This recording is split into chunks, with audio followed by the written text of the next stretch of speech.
السلام عليكم ورحمة الله تعالى وبركاته. أهلا وسهلا، كي بقيتو؟ لاباس عليكم؟ نتمنى لكم الصحة والسلامة. ايوا فكرة جديدة عاوتاني بالنسبة لهاد الغطاء ديال القريعات، ديكور ونقاوة الكوزينة وتزيين البوطاجي ديالك.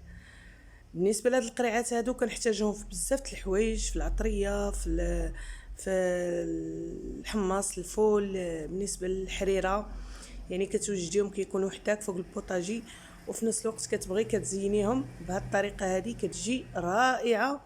ونتمنى لك ان شاء الله تجربيهم. بالنسبه للاخت المبتدئه راه ساهلين، ما عندك مناش تخافي، وفي نفس الوقت كتعلمي فيهم الخياطه. عندي هنا جوج ديال الديكورات صيبت لهاد السيده هذه. كانت جابت لي الثوب وشاط ليها الثوب هكايا، يعني قليل، ودرت له المهم داكشي اللي شاط حاولت انني نخدمو ليها. بالنسبه لهاد المثلثات هادو اللي جاوني في هاد القرعه هادي، في هاد الغطا، وهما هاد القطع هادو، انا غنوريكم منين قطعتهم. شاطوا عليا من هاد البياسه هادي اللي درت، اللي هي واحد الخاميه ديال مسطره او بوطاجي، المهم اللي بغيتو ديروها نتومايا. جات بهاد الشكل، خديتهم منه. داكشي اللي شاط ليا من هادو هو اللي غادي نخدم به. هاد الديكور هذا اللي كيجي بحال شكل النجيمه كيجي رائع. نتمنى حيت هاد الثوب هذا داخل فيه جوج ديال التواب. بسم الله على بركه الله. غادي نبدا ان شاء الله ناخذ العبار ديال الغلاقه ديال السبيره اولا القريعه ديالنا. هنا غادي ندير في هذا الثوب الاحمر غير 10 سنتيم كافياني مع لاستيك، وغادي نزيدها هذوك الفريفرات، هي هذيك غتكمل ليا الدوره ديال الغطاء. غادي ناخذ الثوب، غادي نطويه على 4 ونتنيه بهذا الشكل هذا اللي شفتوا معايا. راه ساهل وبسيط بهذا الشكل كامل، ونقطعو غيعطيني دائره بدون ما نبقى نعبر في الثوب.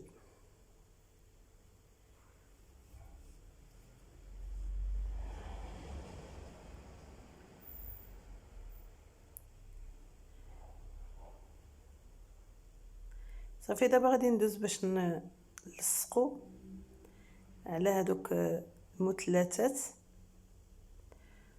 وندير فيه لاستيك، ونرجع غادي نوريكم الطريقه ان شاء الله. تابعوا معايا.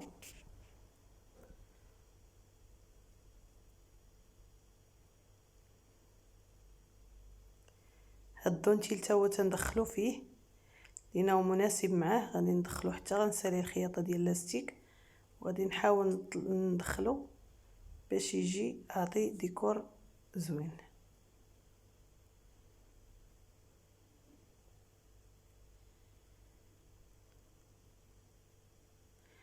دابا غادي نجي لهاد الثوب هذا اللي هو سامبل، يعني اللي بوحدو. غادي نزيدو غير الدونتيل فقط اللي غيجي بهذا الشكل هذا رائع تا هو تبارك الله.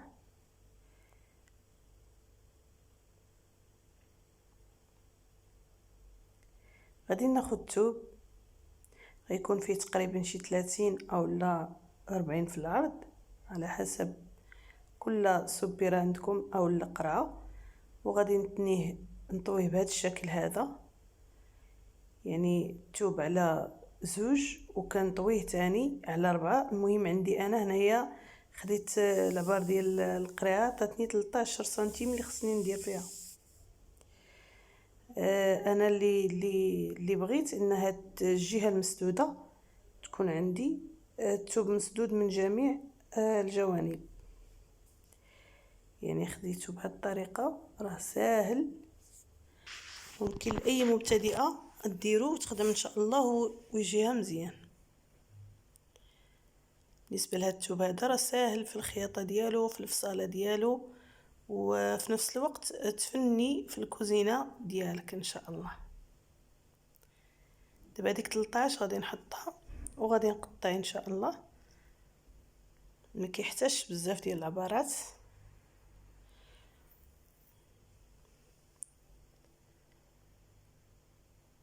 كنحصل على هاد الدائره هذه اللي غادي ناخد له واحد العبر باش يجيني فيها لاستيك. هاد المسافه غادي ناخدها بستيلو اولا اي طراساج عندكم. نعبر بحال مثلا انايا بغيت هنايا 4 سنتيم تقريبا هي اللي غادي نبقى نحط، او 5 سنتيم على حسب السبيره اولا القرعه اللي عندكم.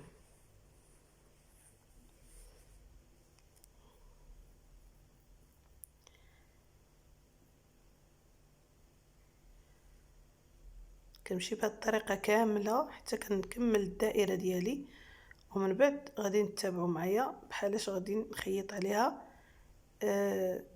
هذاك الدونتيل او اللاستيك.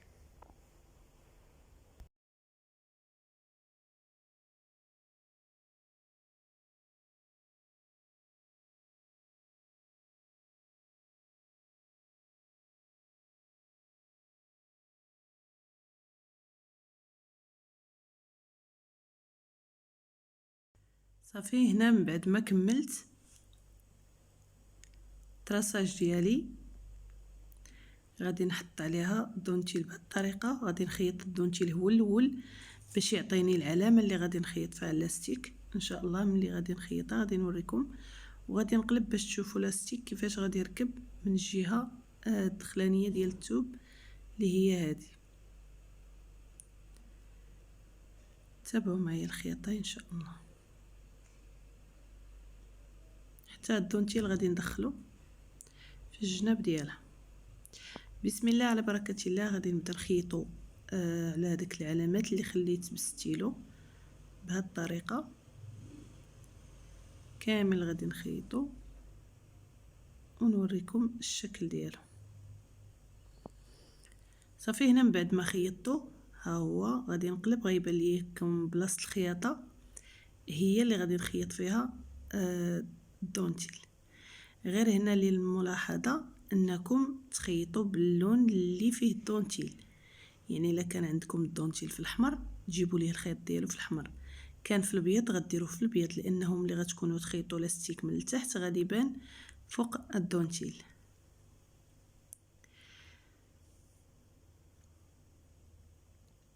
صافي هذا راه حتى هو كيجي في هذا الجنيب هذا غادي نخيطوه هو الاول، عاد غادي ندوز لاستيك ان شاء الله باش يسهل عليا الخدمه، لان لاستيك كيجمع الثوب كيجي شويه قاصح. دابا من بعد ما خيط هاد الدونتيل هذا ها هو كيجي غزال تبارك الله، جاي مواتي مع اللون ديال الثوب. دابا غادي ندوز باش نحط لاستيك وغادي تشوفوه في الاخر ديالو. دابا هاد الدونتيل هذا هو اللي غادي نمشي عليه ان شاء الله، وعندي الحمر هو اللي غنخدم به. صافي هنا راني كملت لاستيك، يعني بلا ما وريتكم في الماكينه، كلشي عارف الماكينه تبارك الله. دابا انا ركبت الدونتيل لاستيك عفوا من فوق الدونتيل اللي هو الجهه الدخلانيه ديال الثوب، يعني انفص معاه نيشان وتنخدم لاستيك.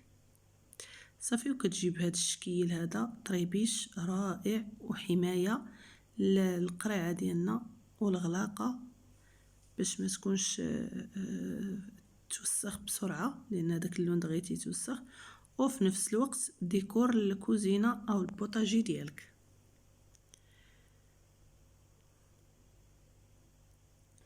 دابا غادي ندوز للشكل الثاني اللي هو ديال المثلثات. غادي نركب هاد المثلثات هادو بهاد الطريقه كاملين، غادي نمشي معاهم ونرجع لكم ان شاء الله. دابا هنا من بعد ما ركبتهم ها هما جوني راكبين، غادي نعاود نلصقهم في هاد الثوب هذا الاحمر.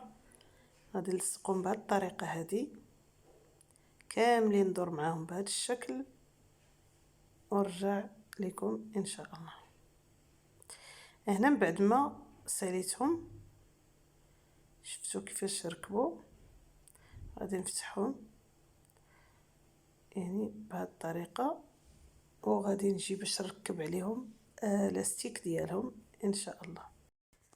هذا هنايا جاني بحال الثوب شويه كبير على الغلاقه ديال السبيره. غادي نحاول انني نتنيه بهذه الطريقه، وغادي ندير فيه واحد الخياطه هنا غيعطي ديكور ثاني غيجي رائع ان شاء الله باش يجي مزيان. كلهم غادي ندير لهم هذه الطريقه هذه. ها هي صيبتها في هذا، شفتوها كتجي رائعه ان شاء الله. هذه الطريقه هذه هي اللي غادي نركب لاستيك وندير لها الطريقه هذه. نخيطها من هنا، غنخيطها ونرجع لكم باش تشوفوا الديكور كيفاش غادي يجي. ها هي شديتها غير بالماكينه بهذه الطريقه. ملي غنفتحها غتعطي واحد الديكور زوين، وفي نفس الوقت جمعت ليا داك الثوب اللي كان زايد عندي، فعاود ما نحيدو بالمقص ونعاود ثاني نقطع داكشي ونركب. انا غادي نديرو غير بهذيك الطريقه، راه كيجي رائع. دابا غادي ندور نلصق لاستيك. من بعد ما لصقت لاستيك بهذه الطريقه كيجي زوين ورائع. دابا هنا بقى لي غير الدونتيل فقط وتكمل معنا الديكور ديال القريعه اللي هو هذا هو الدونتيل اللي غندير. انا مبغيتش نلصقو باللاستيك باش ما يتشدش ليا خاسر. دابا ديال القريعه هنا راه جا غزال تبارك الله. دابا بقى لها غير الدونتيل اللي غادي يركب فقط. بهذه الطريقه هذه انا غادي ناخذ العبار ديالو وغادي نقطع ونخيطو ان شاء الله.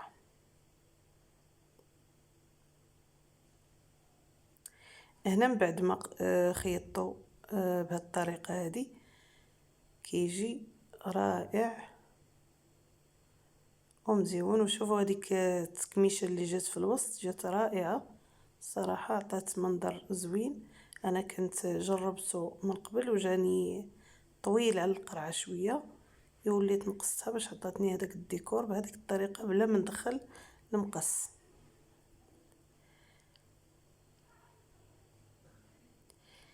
ها هو هنايا يعني جاني كل وحده منها تقريبا 3 ولا 4 الغطايات بهذا الشكل اللي جا جميل جدا ورائع. هذا هو الثاني.